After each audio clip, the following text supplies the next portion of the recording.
구약성경 593면 열왕기하 18장 13절부터 마지막 절까지 같이 우리 하나님 말씀을 읽겠습니다. 히스기야 왕 제14년에 아수르의 왕 사네립이 올라와서 유다 모든 견고한 성읍들을 쳐서 점령하며 유다의 왕 히스기야가 라기스로 사람을 보내어 아수르 왕에게 이르되 내가 범죄하였나이다. 나를 떠나 돌아가소서. 왕이 내게 지우시는 것을 내가 당하리이다 하였더니 아수르 왕이 곧 은 300달란트와 금 30달란트를 정하여 유다 왕 히스기야에게 내게 앉으라. 히스기야가 이에 여호와의 성전과 왕궁 곳간에 있는 은을 다 주었고 또 그때에 유다 왕 히스기야가 여호와의 성전 문의 금과 자기가 모든 기둥에 입힌 금을 벗겨 모두 아수르 왕에게 주었더라. 아수르 왕이 다르단과 랍사리스와 랍사게로 하여금 대군을 거느리고 라기스에서부터 예루살렘으로 가서 히스기야 왕을 치게 하매 그들이 예루살렘으로 올라가니라. 그들이 올라가서 윗모 수도 곁 곧 세탁자의 밭에 있는 큰 길에 이르러 서니라. 그들이 왕을 부르매 hil기야의 아들로서 왕궁의 책임자인 엘리야김과 서기관 셈나와 아삽의 아들 사관 요아가 그에게 나가니 랍사게가 그들에게 이르되 너희는 히스기야에게 말하라. 대왕 아수르 왕의 말씀에 내가 의뢰하는 이 의뢰가 무엇이냐. 내가 싸울 만한 계교와 용력이 있다고 한다마는 이는 입에 붙은 말뿐이라. 내가 이제 누구를 의뢰하고 나를 반역하였느냐. 이제 내가 너를 위하여 저 상한 갈대 지팡이 애굽을 의뢰하도다. 사람이 그것을 의지하면 그의 손에 찔려 들어갈지라. 애굽의 왕 바로는 그에게 의뢰하는 모든 자에게 이와 같으니라. 너희가 내게 이르기를 우리는 우리 하나님 여호와를 의뢰하노라 하리라마는 히스기야가 그들의 산당들과 제단을 제거하고 유다와 예루살렘 사람에게 명령하기를 예루살렘 이 제단 앞에서만 예배하라 하지 아니하였느냐 하셨나니 청하건대 이제 너는 내 주 아수르 왕과 내게 하라. 내가 만일 말을 탈 사람을 낼 수 있다면 나는 내게 말 2,000마리를 주리라. 내가 어찌 내 주의 신하 중 지극히 작은 지휘관 한 사람인들 물리치며 애굽을 의뢰하고 그 병거와 기병을 얻을 듯 하냐. 내가 어찌 여호와의 뜻이 아니고야 이제 이곳을 멸하러 올라왔겠느냐. 여호와께서 전에 내게 이르시기를 이 땅으로 올라와서 쳐서 멸하라 하셨느니라 하는지라. hil기야의 아들 엘리야김과 셈나와 요아가 랍사게에게 이르되 우리가 알아듣겠사오니 청하건대 아람 말로 당신의 종들에게 말씀하시고 성 위에 있는 백성이 듣는 데서 유다 말로 우리에게 말씀하지 마옵소서. 랍사게가 그에게 이르되 내 주께서 내 주와 내게만 이 말을 하라고 나를 보내신 것이냐.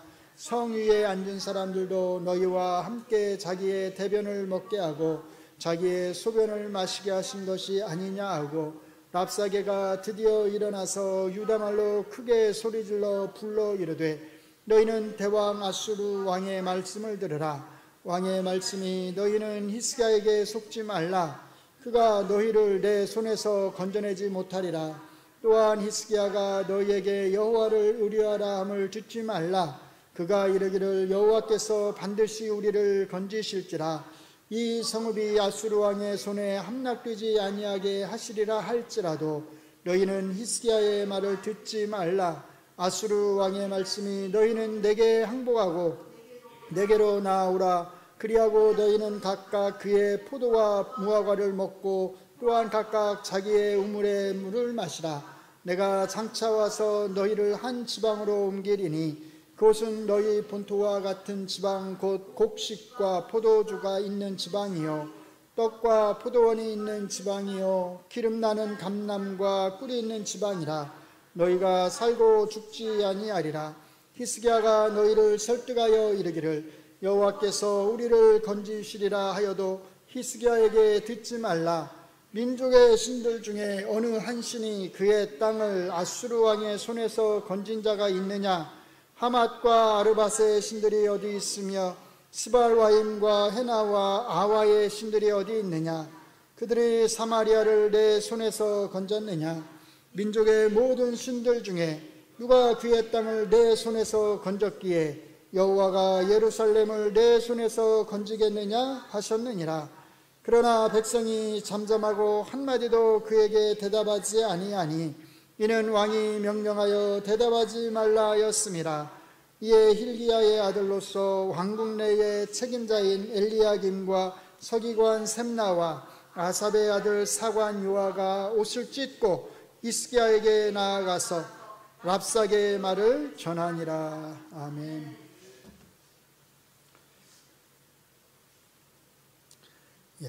지난주에 저희가 히스기야 왕의 행적, 특별히 종교 개혁에 포커스를 맞춰서 말씀을 나눴습니다. 근데 사실 이 열왕기 18장, 19장이 궁극적으로 우리에게 말하려고 하는 건 사실 히스기야의 종교 개혁은 아니에요. 그걸 어떻게 이제 알 수 있느냐? 물론 그것도 중요하지만 열왕기서는 우리에게 굉장히 요약적으로 히스기야의 종교 개혁에 대해서 설명을 합니다. 자세하지 않아요. 그리고 그 히스기야가 한 종교 개혁의 내용을 다 포함하고 있지도 않습니다. 사실은 역대하를 보시면 역대하는 히스기야가 행한 종교 개혁을 무려 3장에 걸쳐서 설명을 해요. 굉장히 자세하게 설명합니다. 대신에 이 랍사게 산헤립의 손에서 남유다가 구원을 받은 것에 대해서는 비교적 짧게 이야기를 해요. 그러니까 역대기의 관심은 히스기야의 종교 개혁에 있는 거죠. 특별히 히스기야가 어떻게 유월절을 지켰는지, 유월절을 새롭게 부활시켰는지, 성전 제사를 새롭게 부활시켰는지, 그것은 사실 히스기야 왕 전까지는 유월절을 지키지 않았다는 걸 사실 함축하고 성전에서 제대로 여호와를 위한 제사가 이루어지지 않았다라고 하는 것을 사실 함축을 하는 겁니다. 반면에 열왕기는 이제 그 포커스가 구원에 있습니다. 왜 열왕기는 히스기야 왕을 통해서 하나님께서 남유다를 이 아수르 산헤립 왕에게서 구한 것에 대해서 그렇게 자세하게 설명을 하고 있을까요? 거기엔 분명히 어떤 이유가 있을 것입니다. 그리고 그것은 아마도 이 18장, 저희가 이제 19장은 사실 읽지를 않았는데 18장, 19장의 메시지가 이 전체가 사실 함께 우리에게 전해주려고 하는 핵심 메시지일 것입니다. 그러니까 이제 오늘 우리가 다루는 메시지가 사실은 지난주에 다루었던 메시지보다 훨씬 더 중요하다고 하는 것을 알 수 있어요. 본문의 메시지를 다루기 전에 먼저 본문을 이해하기 위해서 조금 아셔야 될 것 몇 가지를 간단히 좀 설명을 드릴게요. 첫째로 북이스라엘이 멸망한 해가 몇 년이죠? 기원전 722년입니다. 또는 721년이라고도 해요. 그런데 10절에 보시면 북이스라엘이 멸망하던 기원전 722년에 히스기야가 왕위에 오른 지가 몇 년째 되는 해라고 말하냐면 6년째 되는 해라고 말을 해요. 그런데 13절을 또 보세요. 뭐라고 말하냐면 히스기야 왕 제14년에 아수르 왕 산헤립이 올라와서 유다의 모든 견고한 성읍들을 쳐서 점령했다. 이제 뭐만 남은 거냐면 예루살렘 성만 남은 거예요. 히스기야 왕 몇 년이라고요? 제14년. 그렇죠? 그러면 722년에 북이스라엘이 멸망할 때 히스기야 왕 제위 6년째인데 14년째 아수르 왕이 공격해 왔어요. 그러면 지금 13절 이 전쟁 상황은 몇 년도 상황일까요? 8년을 빼면 되죠. 망할 때가 6년이고 쳐들어올 때가 14년이니까 14에서 6을 빼면 8년이 남잖아요. 그러니까 722년에서 8년을 빼면 되거든요. 그렇게 되면 대충 몇 년도가 나오냐면 714년 정도가 나올 거예요. 근데 사실은 이 13절의 아수르 왕에 쳐들어온 이 상황은 714년의 상황이 아니에요. 이때는 701년입니다. 이거는 명확해요. 왜냐하면 산헤립이 자기가 남유다를 공격했던 것에 대해서 기록한 문헌이 있어요. 기록으로 남아 있거든요. 그래서 그 공격 연도가 701년으로 명확합니다.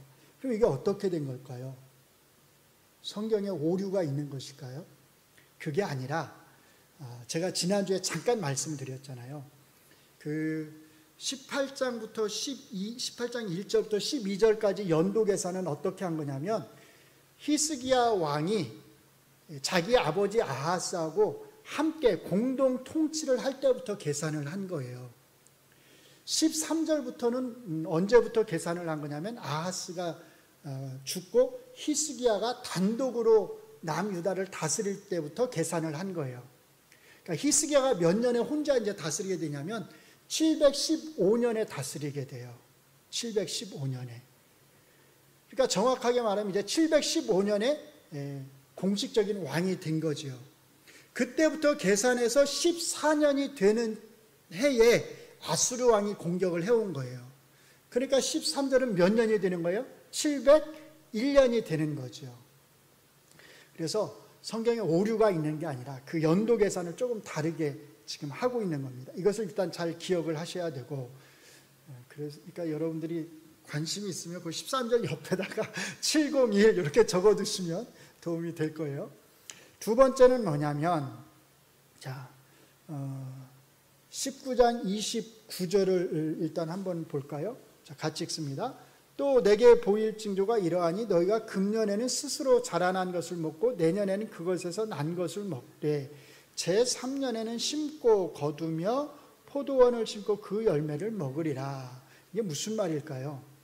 이게 지금 하나님께서 이사야 선지자를 통해서 내가 너희 나라를 구해주겠다라고 하시면서 징조를 말씀하시는데, 첫째, 금년에 올해는 스스로 땅에서 스스로 자라난 것을 먹고 내년에는 역시 땅에서 난 것을 먹고 3년째 되는 해에 심고 거두어서 포도원에서 나는 열매를 먹을 거다, 이렇게 말씀을 하세요.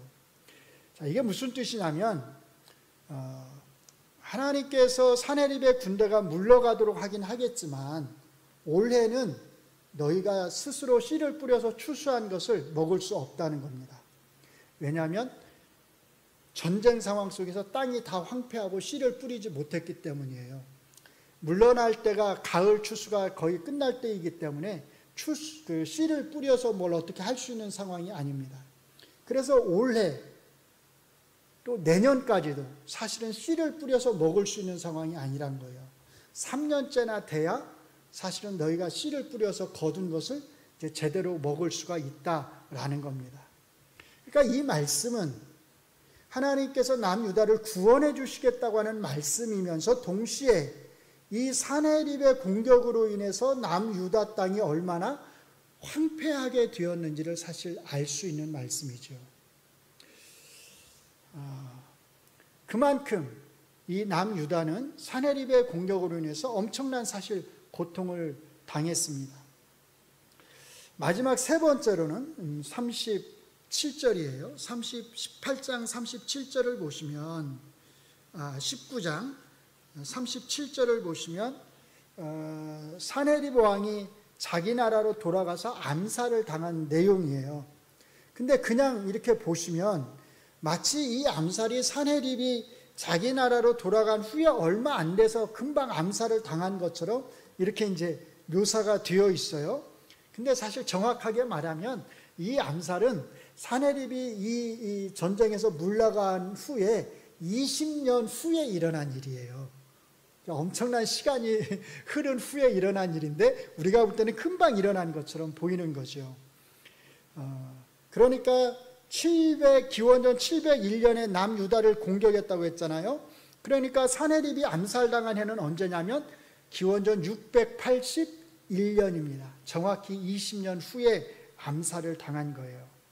그 말은 무슨 뜻이냐면 산헤립이 물러가긴 했지만 산헤립은 여전히 남유다에게 위협적인 존재로 남아 있었다는 뜻입니다.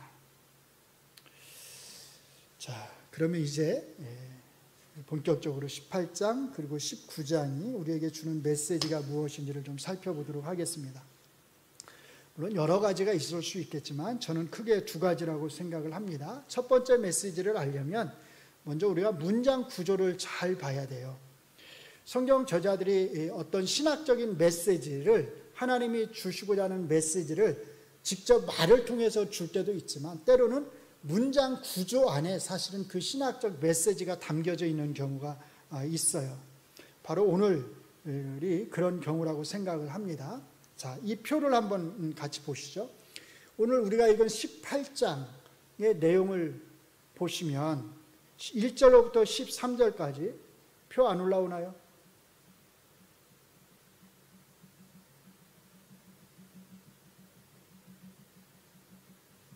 사모님 표 없나요? 네, 있었습니다. 깜짝 놀랐어요. 분명히 보냈는데 준비를 했을 텐데. 자, 이걸 잘 보시면 성경 제자들이 성경을 그냥 기록하지 않고 얼마나 세심하게 기록하는지를 알 수 있어요. 18장 1, 2절은 뭐에 대한 거냐면 히스기야 왕이 이제 왕이 됐다는 설명이에요. 언제 왕이 됐는지. 3, 4절은 히스기야가 행한 종교 개혁을 두 줄로 짤막하게 요약해서 설명을 합니다. 5, 6절은 뭐냐면 히스기야 왕의 순종, 히스기야 왕이 어떻게 하나님만 의지하고 하나님의 명령에 따라서 순종해서 잘 살았는지에 대한 평가가 나와요. 자, 5, 6절을 우리가 같이 한번 읽어볼까요? 자, 시작. 히스기야가 이스라엘 하나님 여호와를 의지하였는데 그의 전후 유다 여러 왕 중에 그러한 자가 없었으니 곧 그가 여호와께 연합하여 그에게서 떠나지 아니하고 여호와께서 모세에게 명령하신 계명을 지켰더라. 아주 좋은 평가를 하죠. 자, 반면에 이 히스기야 왕의 순종과 반대되는 불순종에 대해서 저 빨간 거 바깥쪽이 서로 대비를 이루는 거예요.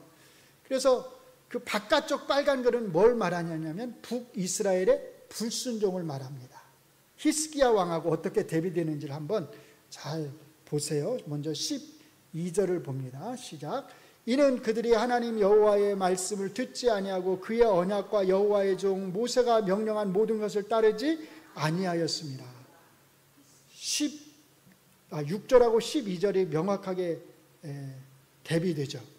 6절은 뭐라고 그랬어요? 여호와께서 명령하신 그 명령들을 다 그대로 따랐다고 그랬는데 12절은 모세가 명령한 것을 하나도 따르지 않았다 이렇게 말하잖아요. 서로 대비하고 있는 거예요. 그리고 그 안쪽 7절부터 11절까지는 순종했을 때 하나님이 히스기야에게 주신 복, 불순종했을 때 북이스라엘에게 주신 저주가 뭔지를 말하는데 이게 다 땅하고 관련돼 있어요. 하나님 명령대로 모세가 말한 것들을 잘 지켜 순종한 히스기야에게는 하나님께서 어떤 복을 주셨는지를 7절, 8절이 말하고 있습니다. 같이 읽겠습니다. 시작. 여호와께서 그와 함께 하심에 그가 어디로 가든지 형통하였더라. 저가 아수르 왕을 배반하고 섬기지 아니하였고 그가 블레셋 사람들을 쳐서 가사와 그 사방에 이르고 망대에서부터 견고한 성까지 이르렀더라. 뭘 주셨어요? 땅을 주셨어요. 땅을 정복하게 해주셨다는 거예요. 블레셋 땅을 정복하도록 해주셨다는 거예요. 반면에 말씀에 불순종한 북이스라엘에게는 어떤 결과가 왔을까요? 9절, 10절, 11절이 그 결과를 말합니다. 같이 읽습니다. 히스기야 왕 제4년에 곧 이스라엘의 왕 엘라의 아들 호세아 제7년에 아수르의 왕 살마네셀이 사마리아로 올라와서 에워쌌더라. 3년 후에 그 성읍이 함락되니 곧 히스기야 왕의 제6년이요 이스라엘 왕 호세아의 제9년에 사마리아가 함락되매 아수르 왕이 이스라엘을 사로잡아 아수르에 이르러 고산 강가에 있는 할라와 하볼과 메대 사람의 여러 성읍에 주었으니 어떻게 됐어요? 땅을 뺏겼어요. 땅이 망했어요. 그래서 그 땅에서 어떻게 됐어요? 다 쫓겨났어요. 5절, 6절의 히스기야의 순종, 그리고 12절, 13절의 북이스라엘의 불순종이 대비되고 있고, 그 안에 이제 7, 8절, 90절에서 하나님의 말씀에 순종한 히스기야에게 하나님이 어떤 복을 주셨는지, 불순종한 북이스라엘에게는 어떤 저주를 하나님이 주셨는지, 이게 서로 대비되고 있는 것을 알 수가 있습니다. 이 대비에 뭐가 들어있는 거냐면 사실 신학이 들어있는 거예요. 메시지가 이 안에 들어있는 것입니다. 자, 그러니까 18장 1절로 12절의 말씀은 단순히 야, 히스기야 왕은 이스라엘에서 다윗만큼이나 훌륭한 왕이야 라고 말하려는 게 사실 아니에요. 물론 히스기야 왕은 훌륭한 왕입니다. 그러나 그걸 말하려고 하는 건 사실 아니라는 거예요. 18장 1절로 12절이 궁극적으로 말하려고 하는 것은 뭐겠어요? 이 대비를 통해서 남유다는 왜 망하지 않았는가? 그런데 북이스라엘은 왜 망했는가? 그걸 말하려고 하는 거죠. 바로 여기에 열왕기서의 저자가 1차적으로 이 책을 읽는, 열왕기서를 읽는 이스라엘 백성들, 남유다 백성과 북이스라엘 백성들, 특히 포로로 끌려가서 생활하고 있는 그 이스라엘 백성들에게 전해주고자 하는 1차적인 메시지가 여기 있는 것입니다. 쉽게 말하면 형통하는 길과 망하는 길을 제시한 거예요. 형통하는 길은 뭐지요? 간단합니다. 하나님만 의지하고 하나님 명령대로 순종하면서 사는 겁니다. 망하는 길은요? 망하는 길은 군사력이 약하면 망합니까? 그게 아니라 하나님 의지하지 않고 오히려 군사력을 의지하고 하나님 명령대로 살지 않는 것, 그 길이 망하는 길이라는 거예요. 사실 이것은 이미 신명기에서 모세가 죽기 전에 요단강 동편 땅에서 이스라엘 백성들을 모아놓고 자기가 마지막으로 이스라엘 백성들에게 했던 그 모세의 유언, 이스라엘 백성들에게 했던 그 두 가지 선택하고 연결되는 말씀입니다.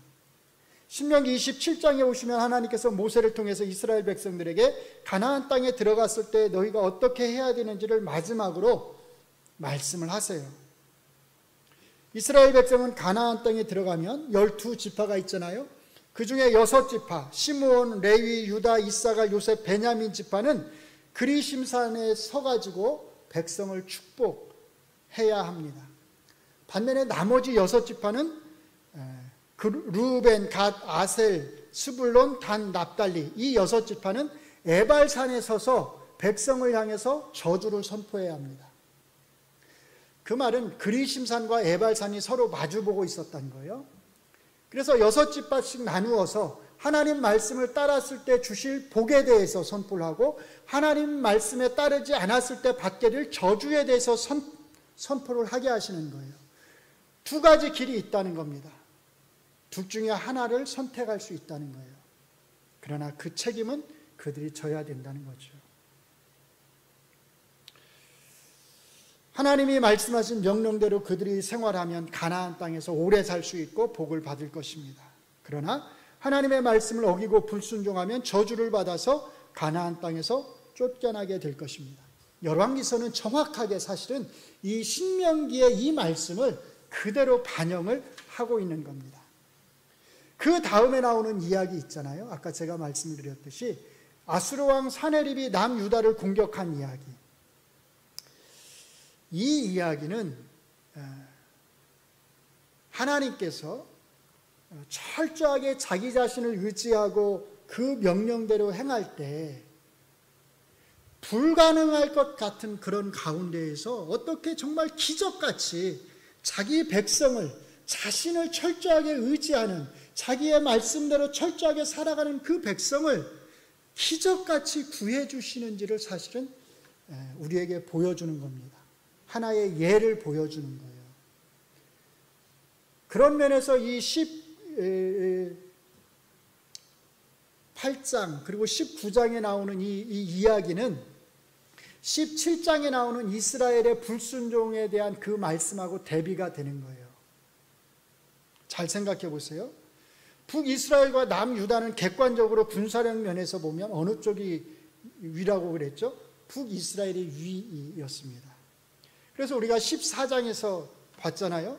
남유다의 아마샤가 북이스라엘의 요아스 왕하고 싸워가지고 대패를 해서 어떤 학자들은 포로로 잡혀갔다고도 말을 하거든요. 그런데 남유다보다 강한 북이스라엘이 아수르에 의해서 멸망을 당했어요. 그리고 그 똑같은 강대국인 아수르가 이번에는 남유다를 공격해 왔어요. 근데 사실 이런 면에서 이론상으로 보면 이제 남유다도 어떻게 되는 게 맞아요? 당연히 망하는 게 맞습니다. 근데 사실 사네립 왕이 남유다를 공격했을 때 이 남유다만 보고 공격해 온 것은 아니에요. 이미 주변 나라들을 다 정복을 사실은 한 상태였습니다. 이 당시의 상황이 아수르 왕, 아까 제가 말씀드렸듯이 사네립 왕이 기록한 그 문헌에 보면 그대로 이때의 상황이 나와 있어요. 그 그림을 제가 사진을 하나 보여주겠습니다. 잘 보이실지 모르겠는데 그냥 요 대충만 보셔도 괜찮아요. 이쪽 그러니까 서쪽이죠. 지중해 쪽 보시면 요바부터 해가지고 이게 이제 공격 루트인데 저 땅을 다 사실 점령을 한 상태이고 애굽이 여기 블레셋이라고 화살표로 아래 돼 있죠. 저게 어떤 거냐면 사네립 왕이 내려오니까 애굽이 여기에 맞서서 사실은 올라와서 사네립하고 싸운 것이에요. 근데 저기에서 애굽이 대패를 합니다. 애굽을 이기고 사네립 왕은 어디로 간 거냐면 저기 제일 밑에 동그라미 라기스로 간 거예요. 사네립 왕은 저 라기스에 있으면서 이제 오른쪽에 저기 예루살렘이 보이는데 저기는 안 나왔네요. 저 예루살렘에 자기 수하장군 랍사게를 보내가지고 예루살렘을 포위하게 한 것입니다. 그러니까 나머지 남유다 땅도 사실 다 빼앗긴 거예요.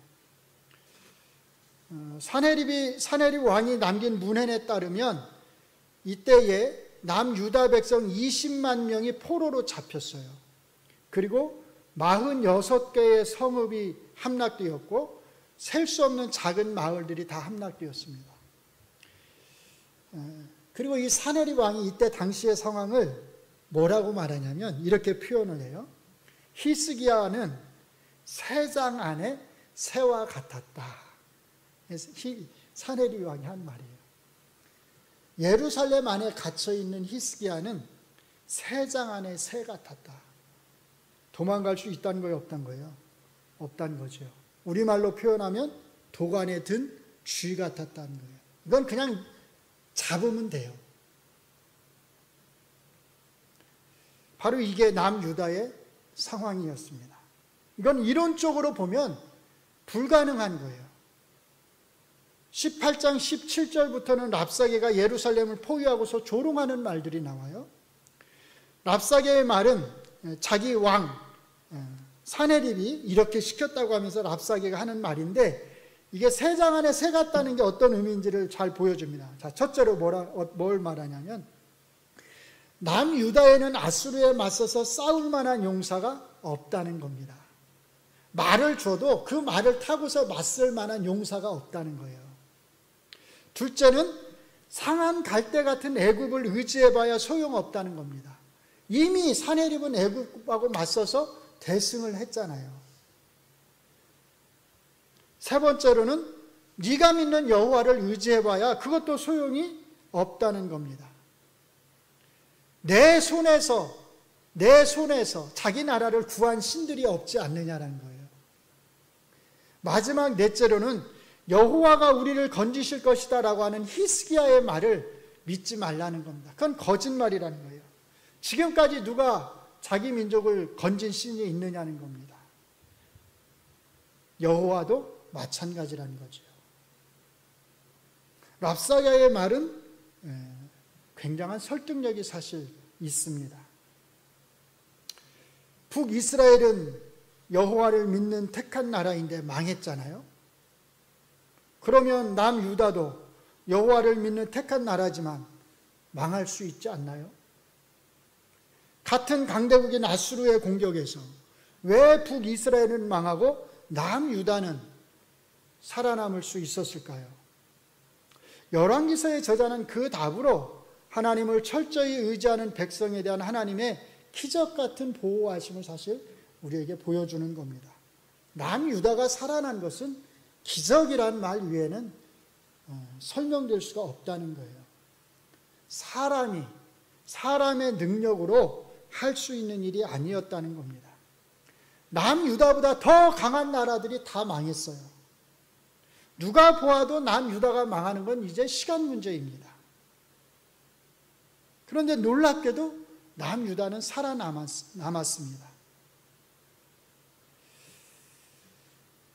그런데 열왕기서의 저자는 단순히 이 사실만 우리에게 말하는 것은 아니에요. 거기에 하나의 아이러니가 들어가 있습니다. 그 아이러니가 뭐냐면 이런 거예요. 남유다를 멸망시키려고 했던 사네립은 오히려 자기 나라로 돌아가잖아요. 근데 어떻게 됐어요?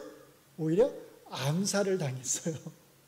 죽이려고 하는 자가 죽임을 당했어요. 오히려. 그것도 어디서 죽냐면 자기가 섬기는 신 앞에서, 신전에서 죽었다는 거예요.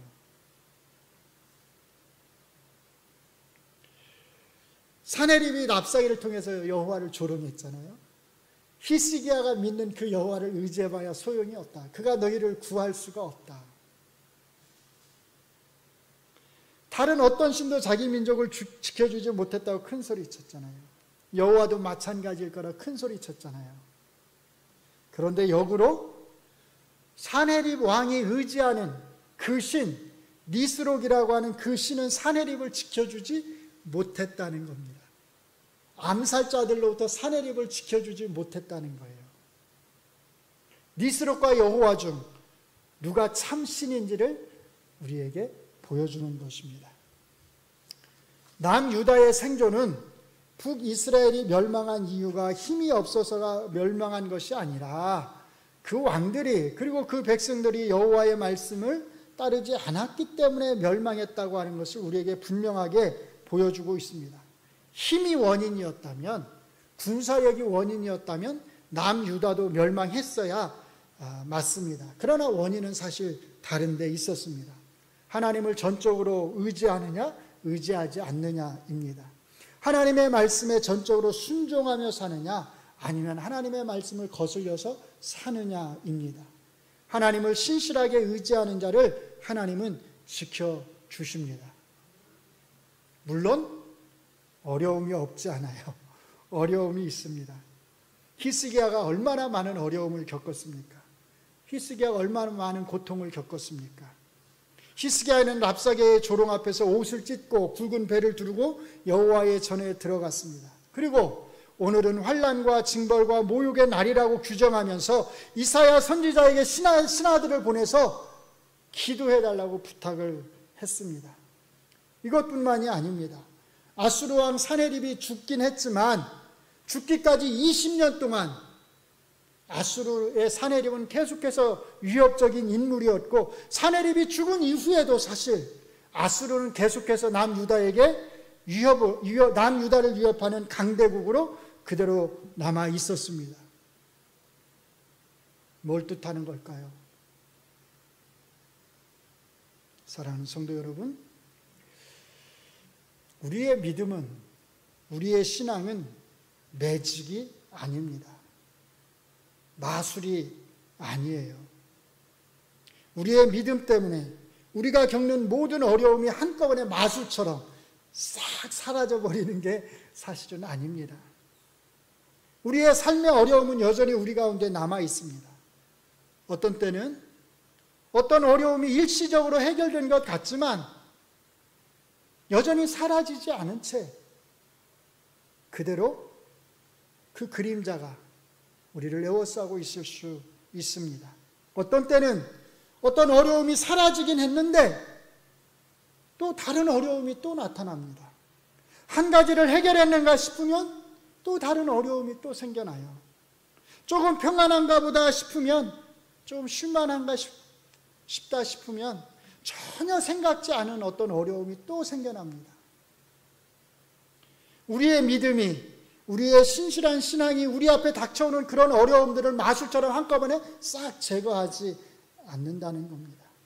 그런데 한 가지 분명한 것은 있어요. 어떤 어려움이 우리 앞에 반복해서 모양을 달리해서 반복적으로 나타난다 할지라도 그 어려움 속에서, 그 반복되는 어려움 속에서 하나님도 역시 반복해서 어떻게 해요? 반복해서 우리를 건져 주시리라는 겁니다. 그 어려움이 우리의 능력보다 훨씬 더 큰 것일 수 있습니다. 우리가 감당할 수 없는 어려움일 수 있어요. 그래서 다른 모든 사람들은 그 어려움에 무너졌을 수 있습니다. 그러나 우리가 하나님을 신실하게 믿고 전적으로 의지하면서 우리의 입을 다물고 하나님 앞에 매달려서 기도하면서 끝까지 인내하면 다른 모든 사람들을 무너뜨렸던 그 어려움이 우리를 결단코 무너뜨리지 못할 것입니다. 왜냐하면 사실 이게 이제 가장 중요한 포인트인데요. 하나님을 향한 우리의 신실함보다, 하나님을 향한 우리의 신실함보다 우리를 향하신 하나님의 신실함이 더 크기 때문입니다. 오늘 본문은 히스기야의 신실함을 강조합니다. 이것을 우리는 부정할 수가 없습니다.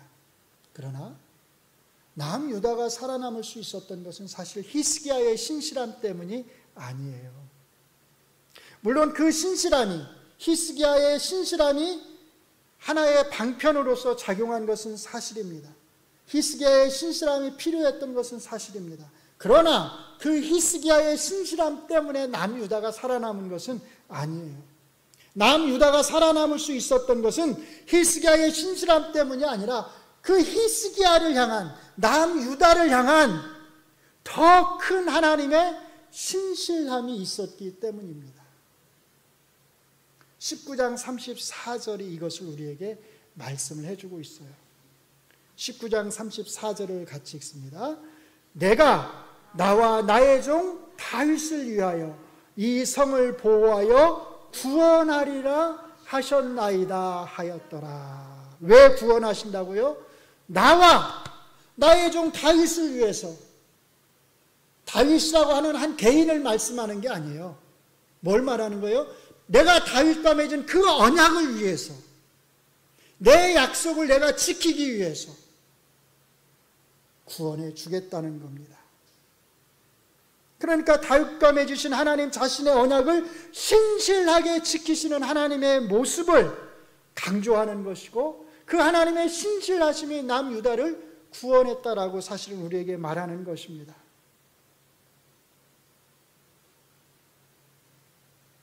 우리는 하나님 앞에 신실해야 합니다. 그러나 그때 우리의 신실함보다 더 큰 하나님의 신실함이 있다고 하는 것을 우리는 잊지 말아야 합니다. 하나님이 우리를 반복되는 그 삶의 어려움 속에서 구원하시는 것은 우리가 신실하기 때문이 아니라 하나님의 더 큰 신실하심 때문에 우리를 구원해 주시는 것입니다. 그것을 안다면 우리가 더 하나님을 신실하게 섬기지 않을 수가 없는 것입니다. 하나님의 신실하심이 얼마나 큰지를 우리가 정말 안다면 우리는 하나님 앞에서 함부로 살아갈 수가 없고, 함부로 하나님 말씀을 떠나서 어기면서 살아갈 수가 없다고 하는 것을 잘 기억하시기 바랍니다. 사랑하는 성도 여러분, 하나님은 우리보다 훨씬 더 신실하신 하나님이십니다. 우리가 하나님만을 전적으로 의지하고 하나님의 말씀대로 순종하면서 살아간다면 하나님은 우리가 상상하는 것 이상으로 정말 기적 같은 그런 놀라운 신실함으로 우리를 지키시고 보호하실 것입니다. 우리를 향하신 하나님의 신실하심, 이것이 우리의 능력입니다. 우리의 신실함이 아니라 하나님의 신실하심이 우리의 능력입니다. 하나님의 신실하심이 우리의 힘입니다. 그래서 시편 18편 1절 시편 기자의 그 고백이 바로 우리의 고백입니다. 뭐라고 말하냐면 시편 기자가 이렇게 고백합니다. 시편 18편 1절에서 나의 힘이신 여호와여, 내가 주를 여호와를 사랑하나이다. 같이 기도하시겠습니다. 나의 힘이신 여호와여, 내가 주를 사랑합니다. 우리가 상상할 수 없는 놀라운 기적으로 우리를 반복해서 구원해 주시고 은혜를 베풀어 주시는 주님 감사합니다. 우리의 신실함 때문이 아니라 하나님의 신실함 때문에 오늘도 우리가 살아갈 수 있음을 주 앞에 고백합니다. 우리가 하나님의 신실함을 안다면 우리가 어떻게 하나님을 의지하지 않고 살아갈 수 있겠습니까? 하나님의 크신 신실함을 안다면 우리가 어떻게 하나님의 명령을 떠나서 살아갈 수가 있겠습니까? 오직 그 하나님의 신실하심이 우리의 힘이고 우리의 능력임을 잊지 않게 하시고 더 많이 주님을 사랑하면서 주님을 의지하면서 살아가게 하여 주시옵소서. 예수님 이름으로 기도합니다. 아멘.